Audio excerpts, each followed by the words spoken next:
The competition in assembling budget electric bikes is enormous, and manufacturers, that is, assemblers, very often buy the cheapest possible parts in order to attract customers with low prices.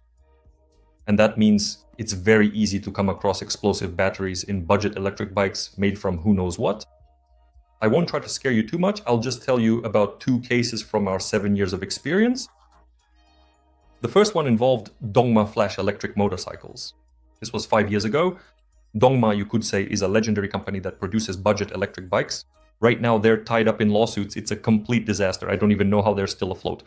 By the way, the founder of Dongma is Alan Wong, who is also the founder of Allrenda. I'm not hinting at anything for those who want to buy Allrenda.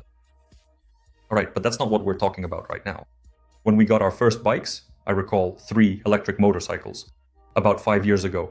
Of course, none of them worked. Some of them had wheels that would spin in the opposite direction. Some just wouldn't turn on at all. So when we started taking them apart, we got to the batteries. After we had carefully opened up the outer casing of the battery pack, we were quite surprised to discover the remarkable fact that this massive battery was actually constructed using 50 to 60% recycled lithium-ion cells, which had been salvaged from various old electric cars found at a local automotive scrapyard facility. And the rest of the space was just stuffed with foam rubber so that these cells wouldn't bounce around inside the case.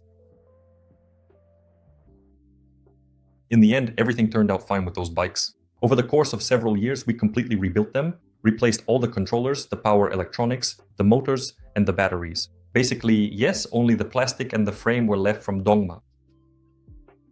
The second case is with a company called Longastar, a manufacturer of electric bikes. We worked with them for many years, I think about 4 or 5 years. We collaborated with them. We sold literally hundreds of electric motorcycles from that factory. And with one of the batches, in the summer, we made a purchase of, I think, 45 motorcycles. And the representatives, the owners of the factory, decided to save money and, without our knowledge or warning, made a purchase. Batteries from a new supplier that were significantly less expensive.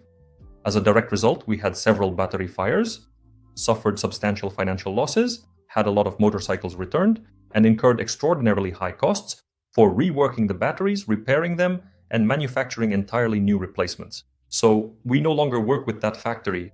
And the funniest thing is that during all of this, the factory just completely washed their hands of the mess because it was much easier for them to lose us as a partner, even though we had worked together for a good number of years, than to cover the huge losses that resulted from buying those crappy, low-quality batteries.